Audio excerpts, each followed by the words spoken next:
रमन और इशिता का बेबी हुआ चोरी और वो निधि ने किया। आगे बढ़ने से पहले वीडियो को लाइक कर लें, चैनल को सब्सक्राइब कर लें।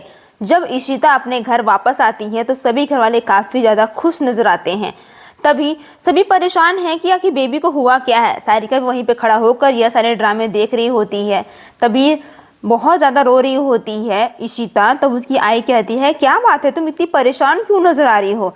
तभी रोमी की आंखों में आंसू होते हैं। सिमी सभी घर वाले काफ़ी ज़्यादा परेशान हैं। जब मिका और पूरे घर वालों को यह बात पता चलता है कि निधि ने उसके होने वाले बेबी को चोरी कर लिया है तो वो काफ़ी ज़्यादा टेंशन में चली जाती हैं। उनके मन में बस एक ही सवाल चल रहा होता है कि ये कैसे हो गया। रोमी अपने आप को कन्विंस करता है और कहता है कि इसमें मेरी कोई गलती नहीं है, मैंने ऐसा कुछ नहीं किया है। पर रमन कहता है, आखिर हुआ है ना गलती, मैं तेरे पर भरोसा कर मैंने बहुत बड़ी गलती कर दी। सभी घरवाले परेशान है और कहते हैं कि आपको पता है उसके बदले में उसने क्या मांगा है, हमें हमारी रूही को मांगा है। यह बात सुनते ही सभी घरवाले के हक्के बक्के बंद हो जाते हैं। सभी के मन में बस एक ही सवाल चल रहा होता है कि आखिर निधि ने इतना बड़ा चोरी किया कैसे। वहां कोई पुलिस नहीं था क्या जो इतना बड़ा हंगामा हो गया। इसी बात पे रमन कहता है कि इशिता तुम अकेले जाओगी रूही को लेके और हमारा बेबी घर वापस आएगा। पर इशिता की आंखों में आंसू होते हैं और वो रमन से कहती है, पर मैं अपने बेबी को कैसे भेज सकता हूँ, मैं ऐसा नहीं कर सकता। इसी बात पे लेके सभी परेशान है कि आखिर करे तो करे क्या, किसी को कुछ समझ में नहीं आता। बस इशिता की आंखों में आंसू होते हैं और रूमी वहाँ पे खड़ा होकर अपने किए पे पछतावा कर रहा होता है कि अगर मैं वहाँ पे अच्छे से ध्यान रखता तो आज ये हालत, ये नौबत नहीं आती। बंधु की आंखों में आंसू आते हैं। रमन साफ साफ कहता है कि इशिता तुम अकेले जाओगी और अपनी बेबी को लेकर आओगी। इस बात पे अय्यर और उनकी माँ भी बोलती है कि हाँ ये बात सच है। पर रोमी कहता है कि मैं भी भैया आपके साथ चलूंगा, मैं आपकी हेल्प करना चाहता हूँ।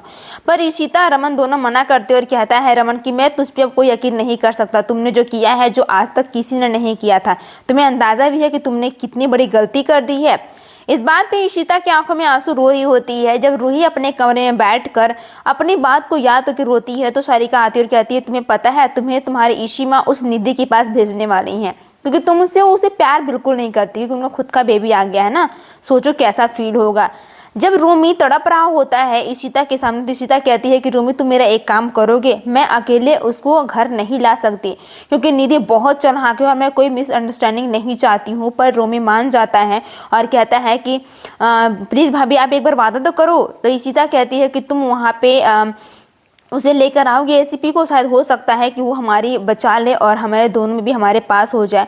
रोमी के कहे अनुसार इशिता कहती है कि यह बात किसी को पता नहीं होना चाहिए, यहाँ तक कि रमन को भी यह बात नहीं पता होना चाहिए कि मैंने उसे मदद मांगी है या फिर मैंने उसे हेल्प की गुंजाइश की है। इशिता की बातों में रोमी समझ जाता है और कहता है, ठीक है भाभी, आप जैसा चाहते हैं सब वैसा ही होगा और कुछ नहीं होगा, हम कुछ नहीं होने देंगे रूही को। इधर इशिता की गोली लगने की वजह से वो काफ़ी ज़्यादा टेंशन में चल रही होती है। उसकी माइंड में कुछ दिमाग नहीं काम करता कि आखिर वो करे तो करे क्या। तभी इशिता के मोबाइल में मैसेज आता है और वो मैसेज किसी शगुन का रहता है। जब शगुन फ़ोन उठाती है तो कहती है कि इशिता प्लीज़ हमें दोनों बेबी को साथ में रखना है, तुम कुछ भी करो पर मुझे ये चाहिए, मेरे घर में मेरे दोनों बेबी सही सलामत हो। तो भी कहती हैं इशिता कि तुम बिल्कुल चिंता मत करो शगुन, सब कुछ ठीक होगा, तुम अपने हेल्थ का ध्यान रखो, सब कुछ अच्छा होगा, मैं रूही और बेबी को घर जरूर वापस लेकर आऊँगी। इस बात पे शगुन कहती है कि इशिता अब तुम्हारे हाथों में है, तुम्हें जो करना है सोच समझ कर करना है कि ये निधि बहुत चालाक है, बहुत दिमाग लगाती है। इशिता का कोई दिमाग नहीं काम करता कि आखिर वो क्या फैसला ले, क्या वो रूही को उसके पास जाने दे या फिर ना। फिर वहाँ पे आती है संतोषी और कहती है कि तू तो शेरनी है, तू कब से रोने लगी, तुम्हें अंदाजा भी है कि तुम क्या कर रही हो, और वैसे भी शेरनी कभी रोती नहीं है, तुमने उस वक्त भी रूही का साथ दिया था शगुन से अपने बेबी को लेकर और आज तुम रूही से यानी निधि से तुम अपने दोनों बेबी को वापस घर लेकर आओगी, देखना तुम ये कर लोगी, तुम शेरनी हो, तुम कुछ भी कर सकती हो। संतोषी की बातों में इशिता के अंदर मदद और हिम्मत दोनों जाग जाती है। वो समझ जाती है कि मुझे क्या करना है। तभी दोनों गले लग जाते हैं। लेकिन ट्विस्ट तो तब आने वाला है जब रूही को पता चलते वाला है कि रूही आखिर इसी माह उसे निधि के पास भेजने वाली है। इशिता रूही की बातें याद कर करके उसकी आंखों में आंसू होते हैं और वो पछतावे के सिवा कुछ नहीं कर पाती, बस वो रोए जा रही होती है, रोए जा रही होती है। तभी अंधेरे में रूही को लेकर इशिता जा रही होती है कार में। तभी उसका पीछा कर रहा होता है रमन। लेकिन निधि को इस बात की खबर हो जाती है, वो समझ जाती है कि रमन उसका पीछा कर रहा है। तो वह रमन को फ़ोन लगाती है और कहती है कि रमन तुम जहाँ हो वहीं रुक जाओ, मैंने तुमसे कहा था ना कि सिर्फ इशिता अकेले आएगी, तो फिर तुम यहाँ पे क्या कर रहे हो।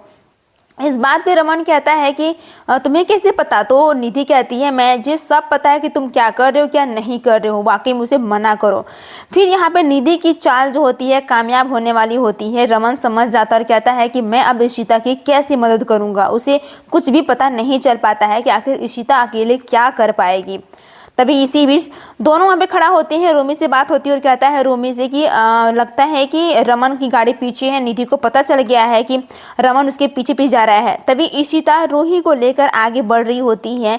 तो रूही समझती है कि आखिर इशिमा मेरे साथ क्या कर रही है, लेकिन वो जानबूझकर इशिता से रमन कॉल लगाता और कहता है कि हमें किसी भी हर हालत में वो दोनों चाहिए हमारे घर पे। इशिता का कुछ पता नहीं चल पाता है कि वो क्या करे। फिर वो रूही के गले लग जाती है और कहती है कि बेटा अब आपके हाथ में है सारी पूंजी, जो करना है आपको करना है।